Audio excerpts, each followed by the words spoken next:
Bien, hoy en estas conversaciones de Despierta Bogotá nos vamos a reencontrar con la historia. Este ejercicio lo estamos haciendo muy frecuentemente y nos encanta. La verdad es que encontramos muchas cosas positivas con estos experimentos hablando de historia. Primero, aprendemos, nos divertimos, abrimos un espacio para la historia que cada vez es más escaso en los medios de comunicación y especialmente alcanzamos a conocernos un poquito más como sociedad y tomamos herramientas para entender el presente.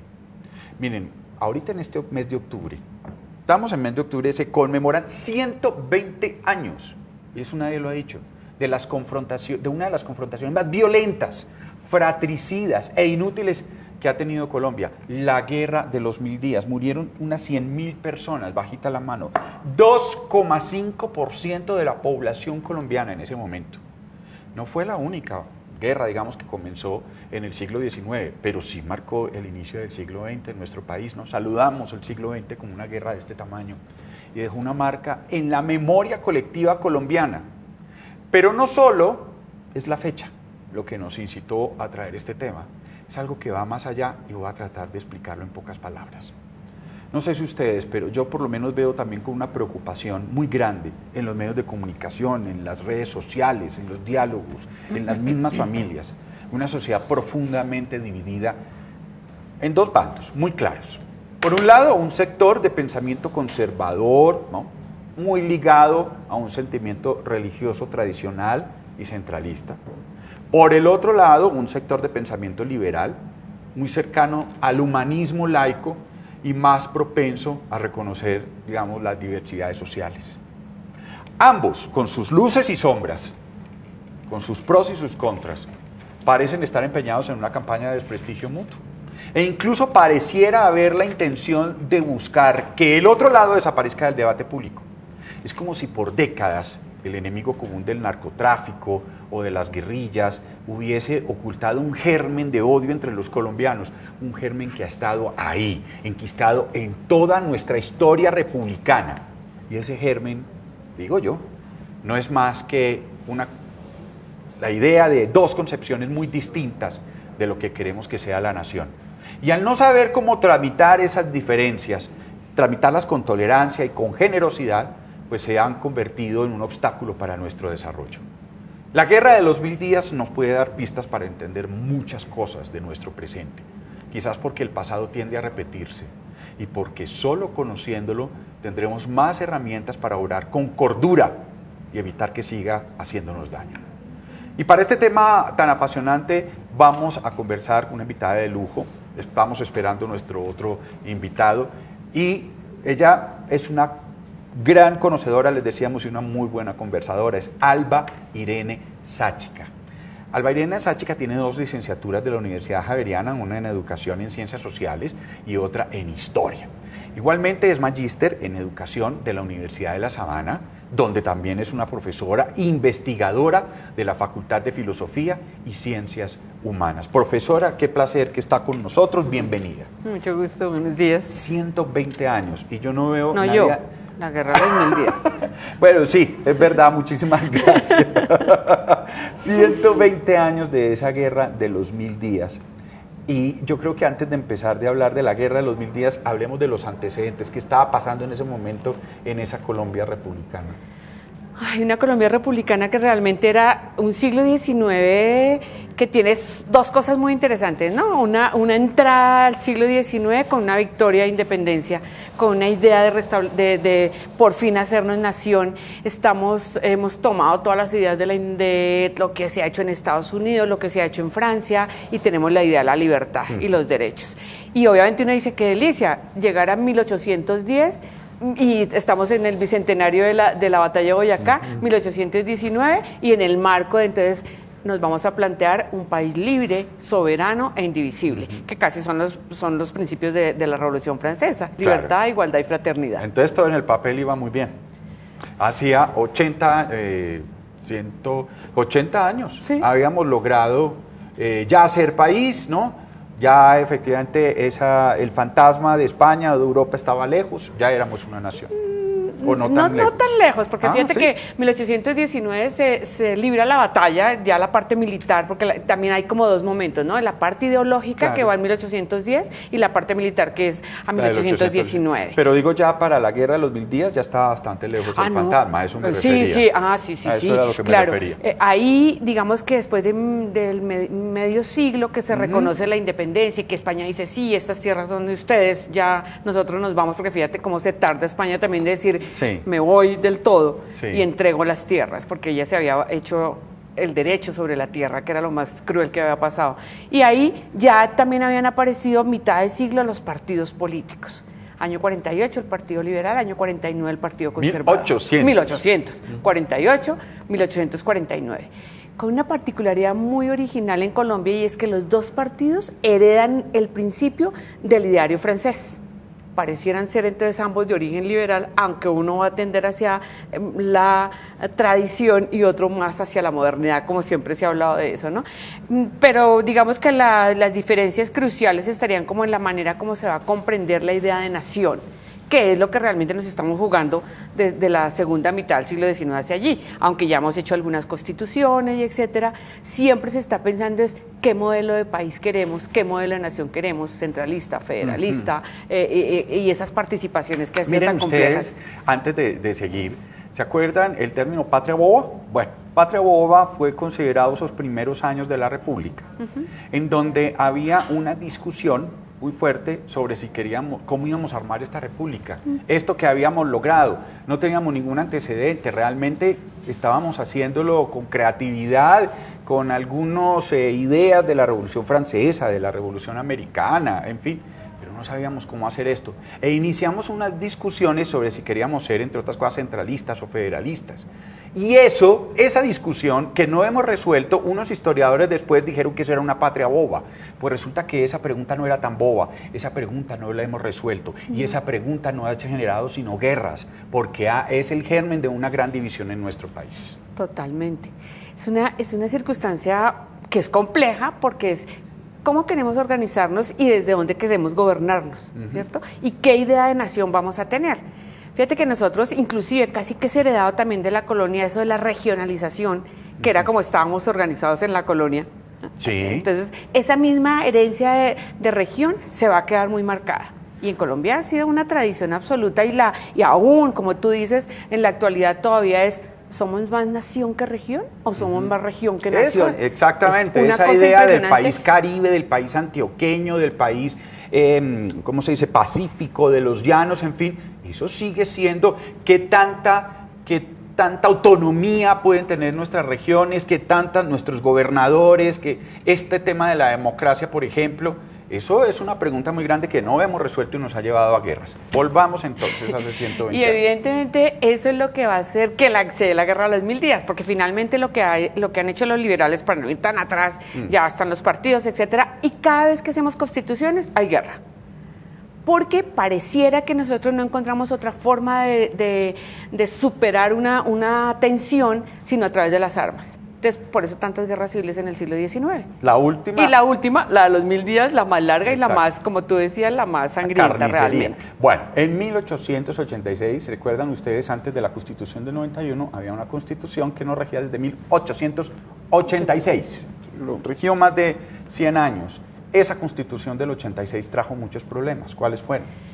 Digamos que la Constitución del 86 era la respuesta de un grupo de conservadores, y además muy particular con algunos liberales que también se habían separado del ala, digamos, más radical del Partido Liberal. Porque finalmente lo que ellos van a decir es, no queremos mantenernos en lo que ha sido el radicalismo liberal, no queremos la Constitución del 63. Y fíjese cómo es el eslogan que van a poner para ese proceso político. Rafael Núñez dice, regeneración o ruina. Cuando se plantea una situación de regeneración, uno dice, bueno, ¿de qué nos tenemos que regenerar? Sí. ¿Dónde está el punto? Y el punto estaba evidentemente sobre lo que habían aprobado en la Constitución del 63, que era fuertemente liberal, radicalmente liberal, para una nación tan de línea tradicional y conservadora. Pues los liberales habían hablado, por ejemplo, de la libertad de expresión, de la libertad de escribir, habían hablado de la libertad de cultos, habían hablado de tomar los bienes de la iglesia, que eran los bienes de manos muertas, y sacarlos a... Nacionalizarlos. Exactamente. Y se había expulsado jesuitas. Clarisas, en fin. Y había un punto que era súper interesante y que era el más peligroso, digámoslo así, que era la educación laica, en manos del Estado. Porque, claro, el concepto de lo público que viene con la república, y era el nuevo Estado, era laico, republicano y civilista. Que eran ideales de la Revolución Francesa, ¿no? Claro, totalmente. La Ilustración, ciudad luz. La luz. Y eso es lo que habían puesto los radicales en la Constitución del 63. ¿Qué había pasado?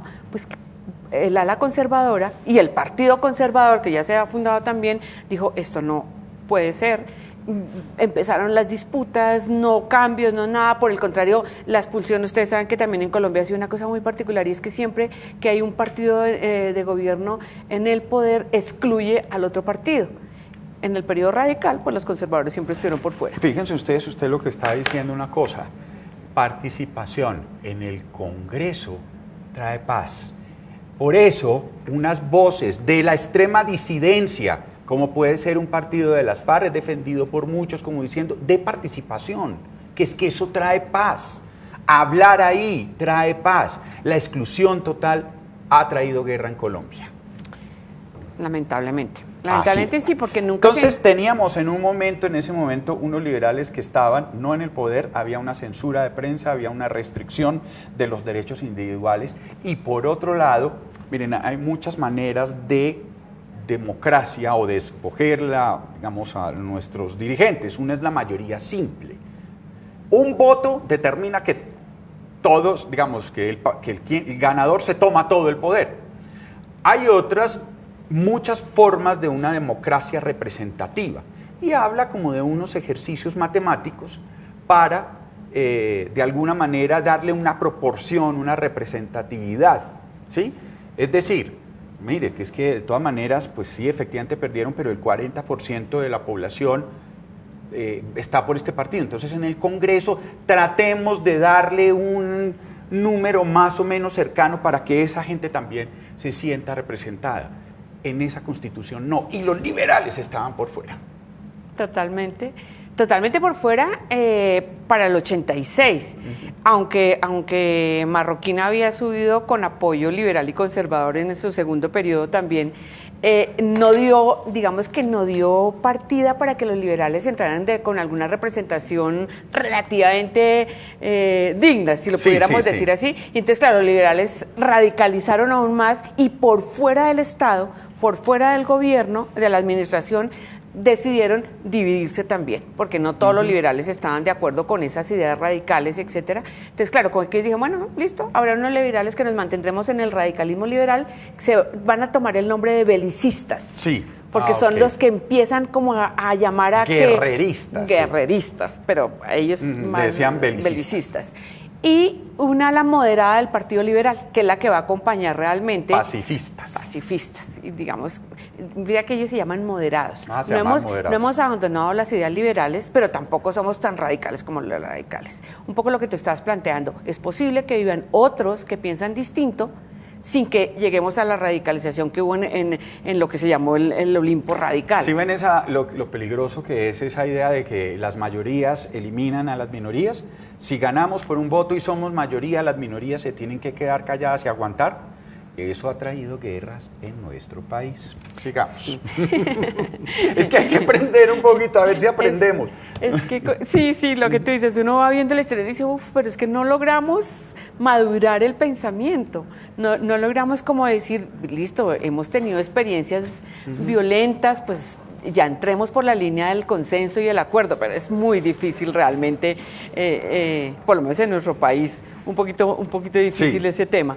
Y lo vamos a ver ahorita ya con el hecho histórico, porque finalmente el hecho histórico de la Guerra de los 1000 días no es más que un proceso de larga violencia que se ha habido en el país y de exclusiones que se habían dado. Sí. Bueno, entonces, miren ustedes, y ya llegó también Enrique Serrano. Qué placer tenerlo con nosotros. Ya lo vamos a acomodar acá para presentarlo porque es un historiador, es uno de los historiadores más serios que tiene este país y escritor, además. Ahora lo vamos a introducir en esta conversación. Pero yo quería seguir en ese momento, entonces, teníamos a un partido de gobierno, había estado un señor que se llamaba Miguel Antonio Caro en el poder, ¿sí? Y ese Miguel Antonio, mire, estas son imágenes de esa guerra de los 1000 días. Entre otras cosas, antes de seguir con eso de Miguel Antonio Caro, para que vean ustedes quiénes eran los que combatían y morían. Eran realmente aldeanos, eran campesinos, eran lo que teníamos en esa Colombia, sobre todo rural, del siglo XIX. Gente que además acudió a la guerra sin muy pocas armas había. Realmente fue una guerra que, aunque tuvo armas, por supuesto, se dio a machetazos. Y hubo dos grandes confrontaciones que marcaron la historia. La primera, la de Peralonso, y la segunda, la de Palo Negro, que todas se dieron allá en Santander. Entre otras cosas porque el liberalismo en Santander era el que marcaba la parada y el que tomó, sí había cañones efectivamente, pero como les decíamos, la guerra fue a machetes. El desangre de este país se dio a machetazos y fueron guerras, incluso en muchas ocasiones, donde la idea no era hasta ni siquiera recuperar territorios o tomar territorios o ganar o hacer estrategias, sino matar el mayor número de personas del otro bando. Y de esa manera, en una batalla como la de Palo Negro, murieron 1.500 liberales, 1.000 conservadores, casi 5.000 personas quedaron heridas, y después se vino una epidemia de fiebre amarilla que acabó hasta con el nido de la perra. Exactamente. Bueno, ahora sí tenemos que saludar a Enrique Serrano, uno de los escritores más connotados que tenemos en Colombia. Sus novelas de carácter histórico están respaldadas por una gran capacidad de investigación, y él acaba de asumir como director del Archivo General de la Nación. También es profesor principal de carrera en la Facultad de Ciencia Política y Gobierno y Relaciones Internacionales de la Universidad Rosario, es doctor en Filosofía de la Pontificia Universidad Javeriana, máster en Estudios de Asia y África del Colegio de México y máster en Análisis de Problemas Políticos Económicos Internacionales en la Universidad de Externado Colombia y en el Instituto de Estudios Políticos de París. Además, comunicador social, filósofo de la Javeriana, y en 1996 ganó el premio Juan Rulfo que otorga la Radio Francia Internacional, eso como escritor. Enrique, qué placer, bienvenido. Muchas gracias por la invitación. Enrique, estábamos hablando ahora un poco del ambiente de lo que era en ese momento la guerra de los 1000, que dio origen a lo que fue la guerra de los 1000 días. Yo quisiera, ¿por qué se desata la guerra? ¿En qué momento o cómo fueron las circunstancias por las que un grupo, pues creo que los liberales en Santander dijeron nos vamos a guerra, y el gobierno conservador, que en ese momento estaba representado por dos señores que ya van a oír, San Clemente, que era un hombre muy viejo ya y que no soportaba la altura de Bogotá, y otro señor que se llamaba Marroquín. ¿Recuerdan el castillito que hay allá a la salida de Bogotá? Allá vivía ese señor. Marroquín, conservador, ¿no? Su hijo le hizo el castillo. Por eso el castillo Marroquín. Es que hubo un problema peculiar, y es que se atravesó el llamado Partido Nacional en medio del fuego, digamos, de liberales y conservadores. Colombia estaba en transición en el final del siglo XIX hacia un cierto modelo urbano, y aunque era incierto todavía, esa condición estaba acompañada por la construcción de ferrocarriles y por una serie de desplazamientos de regiones que nunca antes se había presentado. Yo creo que la conmoción de final de siglo marcó la pauta de una urbanización rápida, desordenada, y por tanto de una reorganización de la propiedad de las tierras. Y eso esencialmente enardeció a los liberales frente a la tradición conservadora y a la que en ese momento el Partido Nacional de San Clemente estaba enarbolando. Fíjese lo que está trayendo el punto también Enrique Serrano, que estamos sacando conclusiones acá. Está hablando de tierras. El problema de la tierra en Colombia también ha llevado a guerras durante toda la historia y eso tampoco lo hemos resuelto completamente, ¿no es cierto? Sí. Es más complejo. Sí, es una paradoja, siempre lo he destacado porque la tierra sobra en realidad, pero había disputas por la propiedad de ciertos lugares o el control de ciertas regiones, y particularmente en Santander, que es uno de los departamentos más estériles de Colombia. Esa es la paradoja. Se disputaban las pocas tierras fértiles que quedaban en un área relativamente amplia, pero que además marcó la pauta de la conquista del llano y además un poco el debilitamiento estructural y geopolítico de Panamá, que habrá de causar al final de la guerra el levantamiento de Teodoro ahorita vamos a llegar porque la conclusión, una de las conclusiones, además de todos los muertos que tuvimos, más doloroso de esa guerra de los 1000 días fue la separación de Panamá, ¿cierto? Y estaba Estados Unidos ahí mirando, estuvo Ecuador, Venezuela, hasta Nicaragua estaban mirando, tomando partido, ¿no? Es que Colombia es un país que tiene y ya tenía en ese momento un gran valor estratégico, solo que nosotros no teníamos conciencia de ese valor. Entonces, eso hizo que las potencias y los factores de poder del mundo pues aspirasen, y en este caso pues de manera muy astuta y muy pertinente, aprovechar esa debilidad estructural que Colombia vivía y que la guerra hizo más aguda. Fue una guerra larga, fue una guerra, iba a decir algo. Justamente me parece interesante tomar acá la idea de eso de los Estados Unidos de Colombia, ese federalismo que se ha planteado en el periodo radical contra lo que habían hecho en la Constitución del 86, que era centralizar nuevamente, que es lo que va a generar realmente también ese conflicto tan fuerte sobre las tierras y en las regiones. Por eso las regiones van a participar tan activamente, porque es que ellas están muy preocupadas de saber que ahora todo está en el centro, todo se organiza y se desarrolla la economía y etcétera, y aunque se está urbanizando hacia el centro, hacia Bogotá, no en las regiones. Entonces, claro, ahí vamos a tener también una situación tensa ¿y nosotros cómo vamos a funcionar en ese modelo tan centralista cuando nosotros estamos en las regiones, ¿no? Y el café también, claro, que era un punto interesantísimo. El café había caído su valor internacional a puntos históricos nunca vistos. Colombia vivía del café y se fue al suelo. Entonces había una gran pobreza también, ¿no? Lo que pasa es que el país estaba estrenando exportaciones y divisas, y se había acostumbrado a esas exportaciones y divisas, porque la verdad durante los siglos anteriores no había tenido ningún baluarte de exportación. El café entonces inauguró una cierta internacionalidad a Colombia que se cae justamente al final del siglo XIX, que además fue una época muy dura para el mundo entero, en donde un montón de fuerzas empezaron a mutar, y parte de esas mutaciones afectaron por una vía y por otra a Colombia. Sí. El Partido Liberal, lo decíamos, estaba profundamente dividido. Por supuesto, había una unión sobre ese nombre del Partido Liberal, pues nos había hablado de los belicistas y los moderados, o guerreristas y pacifistas, como se les llamó después. El Partido Conservador estaba dividido entre nacionalistas e históricos. ¿Sí? Entonces había, fíjense, los parecidos que tenemos ahora. Es que decir como que ya superamos la guerra de los 1000 días y que hablemos de historia pasada, a ver qué pasó, no es tan cierto.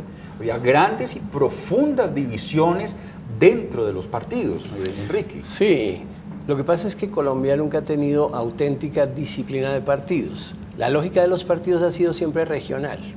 Entonces esa subdivisión regional, de acuerdo con ciertas formas de acomodarse al uso de la tierra, al comercio y a otras actividades fundamentales, incluso a la agricultura, en este caso la primera vez que Colombia tenía una auténtica agricultura intensiva, no hay que olvidar, por ejemplo, la importancia que tuvo el tabaco al mismo tiempo que el café.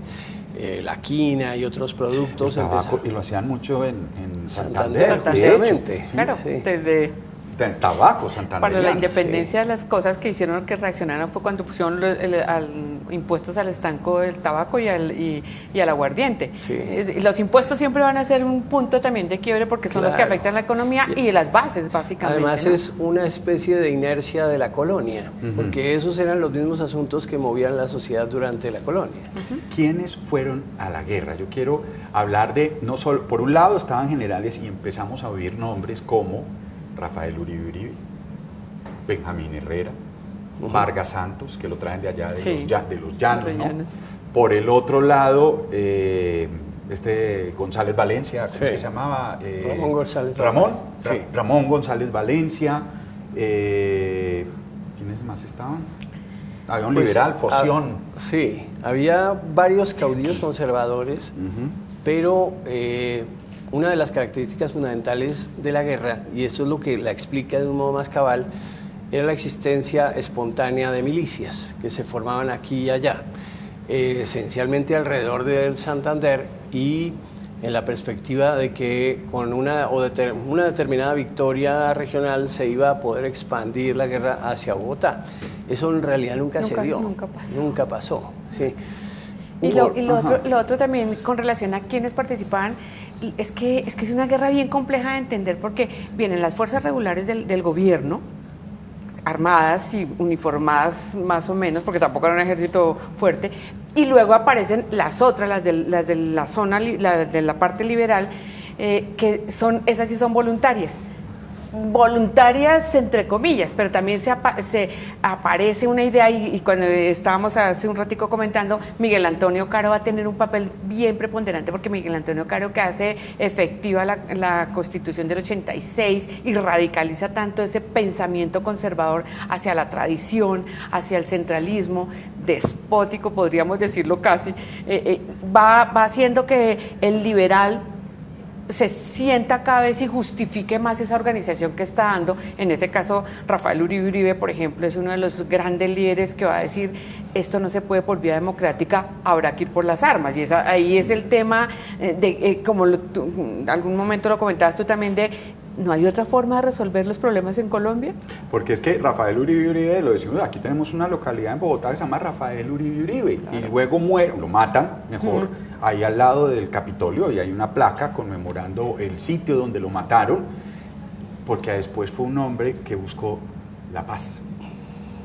Fíjense ustedes, un guerrerista que después buscó la paz y fue condenado y asesinado por quienes no le perdonaron que buscara la paz.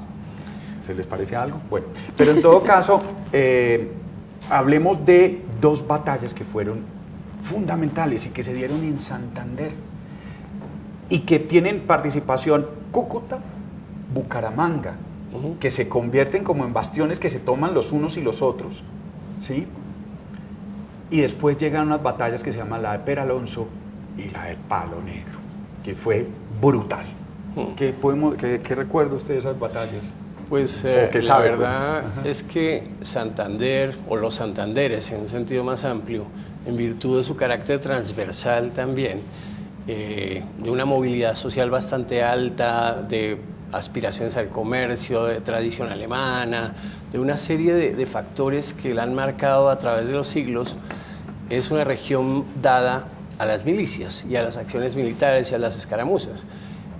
Tanto Peralonso como Palo Negro fueron despliegues relativamente heroicos de fuerzas muy precarias que tenían además un arsenal muy antiguo y que efectivamente la mayor parte eran dadas a machetazos, o con lanzas o bayonetas, en fin, de manera que la precariedad de esa guerra nos recuerda un poco que nunca hubo un patrón de preparación militar sofisticado.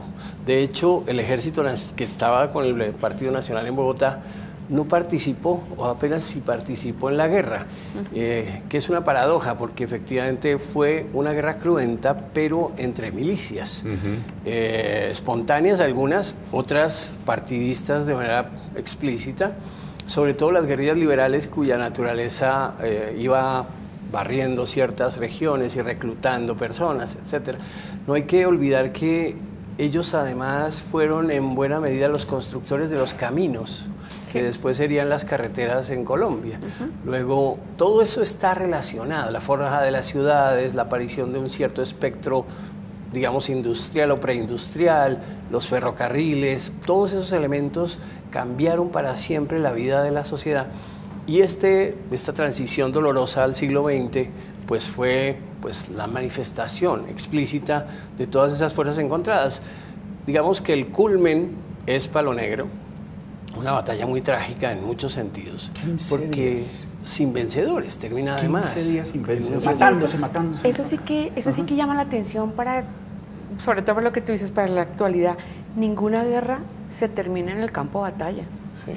Todas las guerras casi tienen que terminarse en el escritorio firmando la paz, por acuerdos, por dejación, y eso hay que anotarlo. Y en el escritorio es cuando se da cuenta uno que muchas veces, pues que fueron inútiles, que tanta muerte fue inútil, ¿no? El mismo Caro después escribe y reflexiona sobre lo que es la guerra, los efectos de ella, y dice, no, siendo tan inteligente, Caro dice como no pensé y la evité, sino que por el contrario la empujó con toda su política, claro, ideológica, apasionada y conservadora de ese momento, que es la que genera la exclusión del liberalismo y manda a la guerra. Y él después casi que toma distancia de la guerra y dice, lo hubiéramos pensado con cabeza fría, no hubiéramos gastado la cantidad de muertos y la crisis que va a generar en el país. Profesor, yo a agregar algo que lo vi sobre ese punto. Que justamente en este horizonte Palo Negro, porque es una derrota generalizada, hace que Theodore Roosevelt y otros, digamos, de sus consejeros en los Estados Unidos vean el momento pertinente para intervenir en Panamá, para crear esta crisis cuya naturaleza de ninguna manera Colombia podía enfrentar. Era un país inerme, grande, subpoblado, o por lo menos le sobraba territorio, y además poseía un eje estratégico vital para el mundo, como era la posibilidad del canal, que había iniciado ya desde el siglo XIX con Lesseps. Luego, todas esas quimeras nunca se materializaron, nunca fueron hasta donde debían ir. Es un poco el destino colombiano, empezar cosas que no se pueden terminar. Las grandes obras. Presumir que se tiene la energía que no se tiene para realizar. Es que es más, la misma guerra, por lo que he leído yo, lo poco que he leído, las batallas que se realizaban particularmente allá en Santander, Palo Negro, Peralonso, la conquista de Bucaramanga y de Cúcuta, no se continuaban, se lograba y no se perseguía el ejército, o sea, no se concluía. Y eso hacía que entonces el germen siguiera vivo y se volvieran a enfrentar. Claro, pareciera como la idea como no es una guerra organizada, casi que tenemos que usar lo que decimos ahora, guerra irregular. No era una guerra organizada, antes era una guerra, batallas cruentas, sangrientas, en el sitio.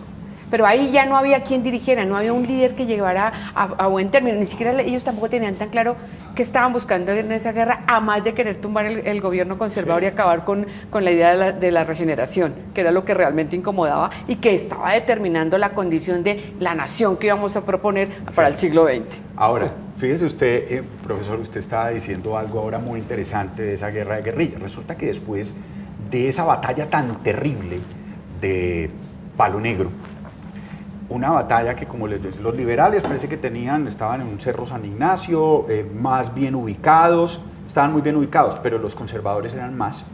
Y llegó a un punto en el que los mismos generales decían, esta guerra la gana el que primero reciba refuerzos. Y el primero que y los dos recibieron refuerzos, y llegó un punto en el que dijeron, los liberales creo que huyeron, pero la batalla no hubo un gran ganador, como usted lo estaba diciendo. Inmediatamente después de eso, la estrategia de la guerra cambió y se inició guerra de guerrillas. Sí. Y eso es algo que todavía tenemos nosotros. ¿Cómo fue eso? Claro. Lo que pasa es que las autoridades eran tan débiles para aguantar a cualquier milicia, incluso de 5 hombres, de 10 hombres, que podía obtener algunas conquistas. Luego, pasar por los pueblos era casi conquistarlos. Una pequeña milicia. Y además, la fidelidad liberal o conservadora era ambigua en la medida que algunos pueblos, muchos de ellos no se habían definido, un poco como en la campaña libertadora, que tampoco lo habían hecho, no se habían definido para estar a un mando o al otro, y cuando veían triunfar a liberales, pues el pueblo se volvía liberal, o cuando veían a los conservadores adelante, La famosa pregunta, ¿usted es liberal y conservador? O sea, depende de usted qué es. Contésteme usted primero y le contesto. Es que había una ambigüedad también tremenda en tanto que era demasiado peligroso ser liberal porque estábamos en la regeneración. Sí. Y digamos que hablar de liberalismo en términos de lo que ha sido el radicalismo liberal era preocupante porque la Iglesia estaba presionando, porque la moral, porque la tradición, porque el Estado laico. Entonces, claro, tampoco era tan público decir que se era.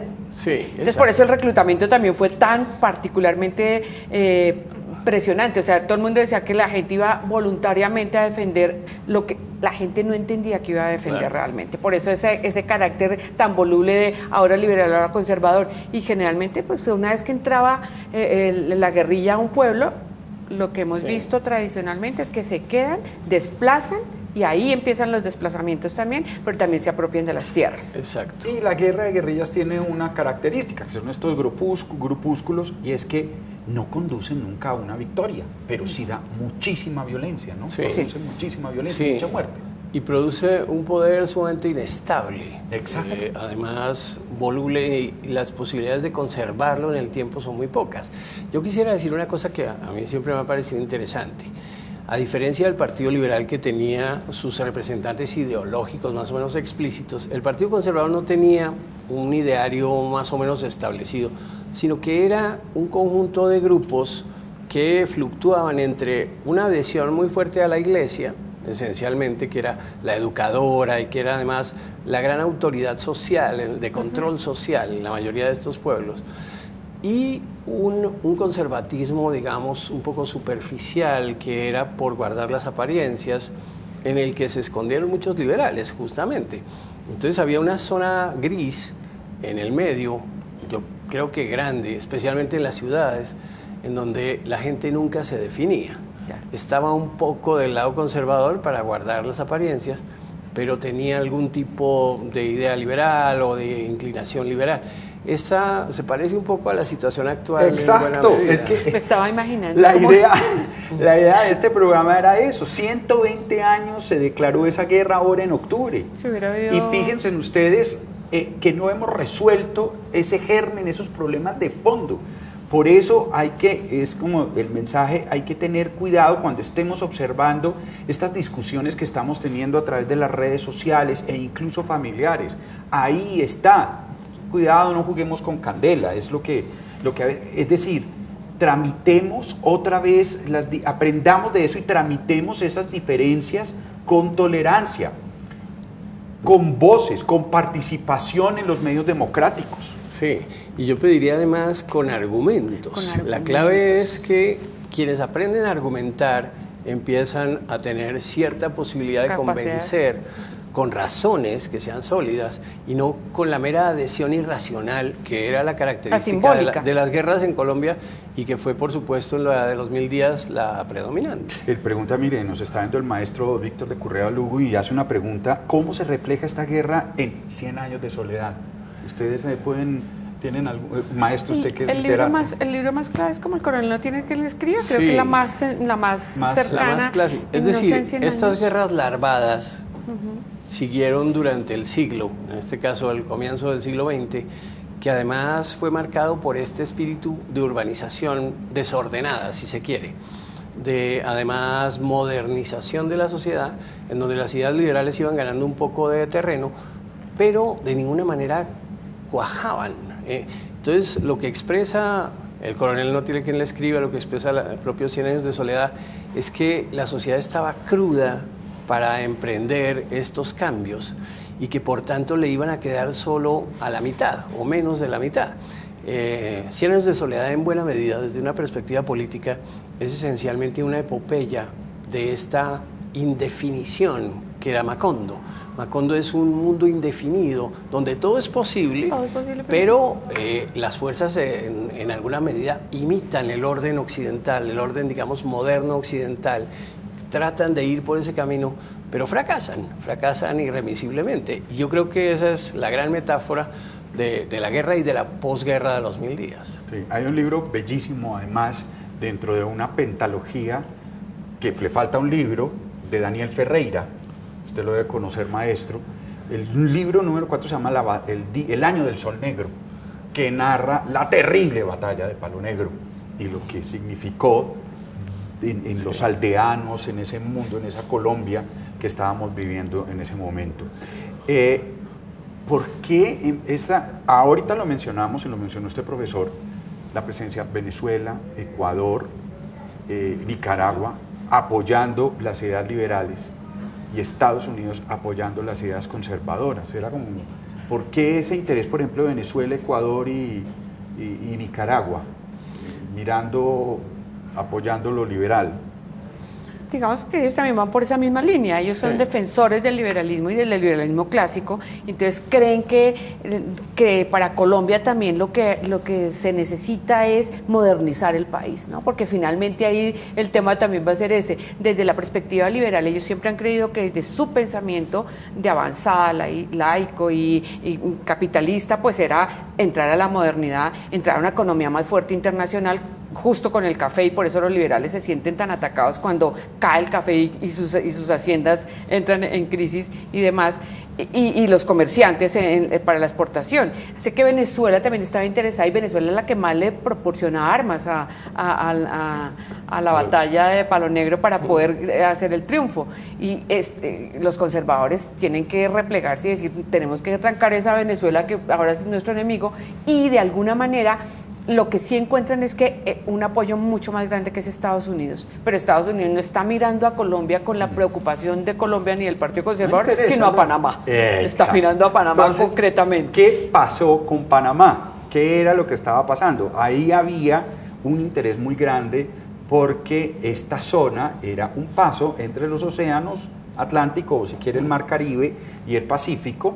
No había que bajar hasta el Cabo de Hornos, Chile, y volver a subir, sino pasar ahí exactamente. Era la entrada perfecta. Era perfecto. Nicaragua también estaba en la idea de construir un tren, o un canal, pero el de Panamá era mucho más fácil. Y resulta que estaba a manos de Colombia, y que Colombia estaba despedazada, peleando. La verdad es que solo en 1902 empezó a tomar conciencia de lo que poseía. Y ya era muy tarde. Entonces, la perspectiva de que eso iba a ser un territorio internacional poblado por chinos, por norteamericanos, por otra gente, se le dio como una realidad imposible de eludir, y frente a la cual no tenía las fuerzas para impedir un hecho cumplido como era ya no la invasión, sino la toma particular por parte de Roosevelt del control del territorio y de los mares. Colombia no tenía fuerza naval, o apenas si la tenía, contra los Estados Unidos, pues contra la mayor potencia del mundo, que además hizo de esa conexión entre oeste, esa conexión marítima entre oeste y este, uno de los ejes de su desarrollo futuro. Luego, Roosevelt sí era un visionario y estaba muy claro que había que buscarlo por donde era más fácil, y Colombia era lo más fácil. Un estado tan, digamos, megalómano, con tan pocas posibilidades de alcanzar sus proyectos, y que además estaba desgarrado, pues, en una división cuya naturaleza no habría de cesar durante el siglo XX. Sí. Había una cosa también que me parece interesante, y es, primero, que estaba abandonada la construcción del canal, porque los franceses se habían dado por vencidos ahí los se veía muy bien el canal del Suez, pero comieron los mosquitos. Sí, total. A los franceses. Eso. De otro lado, había también crecido una sociedad panameña que se sentía muy panameña, no colombiana. Sí.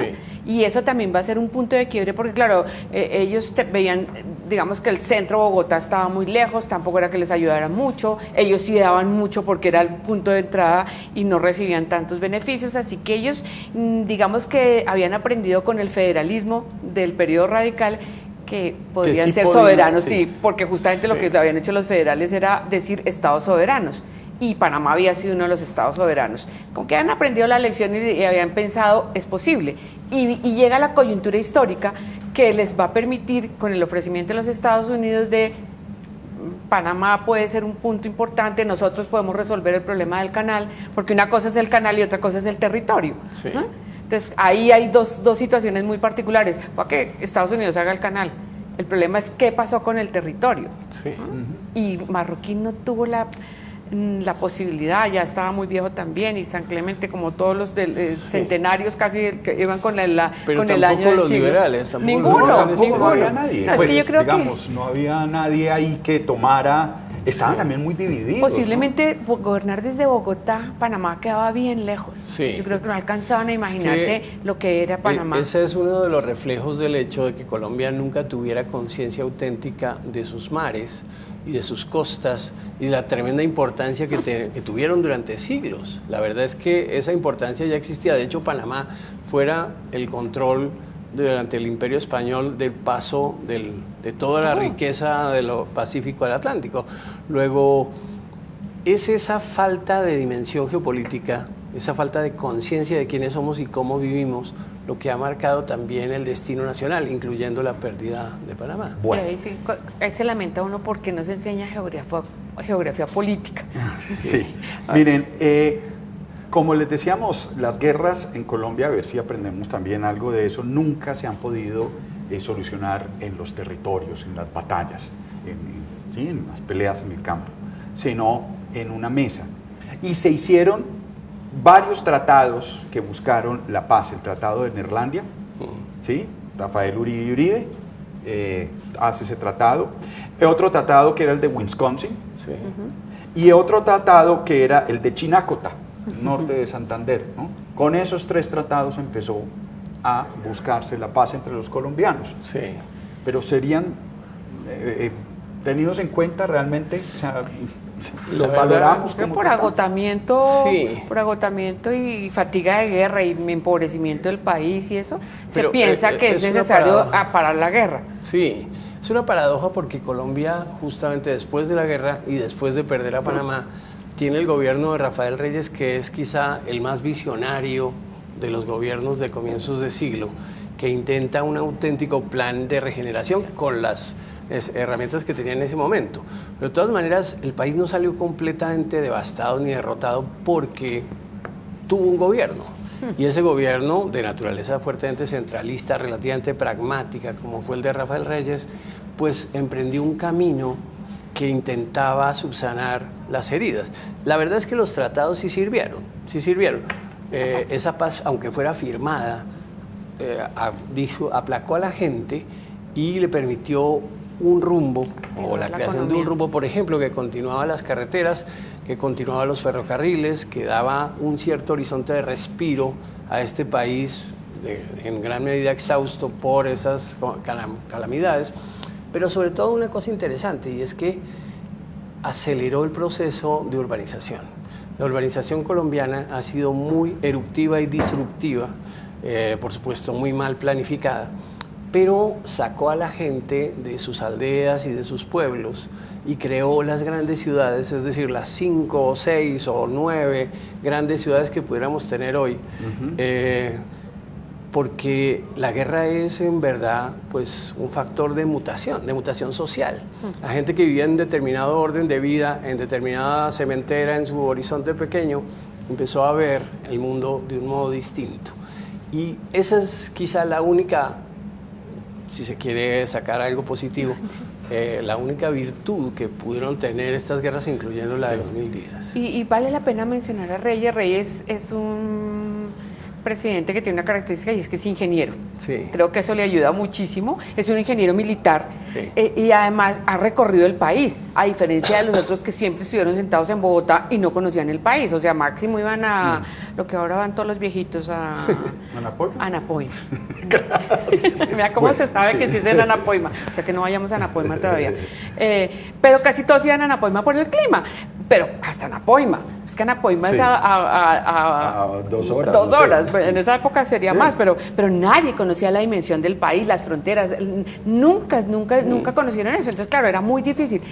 Reyes, por ser militar e ingeniero, había recorrido el país y tenía una visión totalmente distinta, lo que le permite hacer lo que tú acabas de comentar, que es, oiga, empecemos a abrir carreteras, que es lo que necesitamos para, si nos queremos comunicar en el mundo, es ahí. Y él tiene un eslogan que parece interesantísimo y es menos política, más administración. Va a ser el eslogan de su gobierno, con toda la razón. Dice, nos hemos desgastado en política, hemos hecho 1000 constituciones, hemos peleado y no hemos construido el país. Vamos a hacerlo. ¿Qué puente podemos extender entre ese final de la guerra de los 1000 días y vámonos, si quieren, hasta 1948, por poner una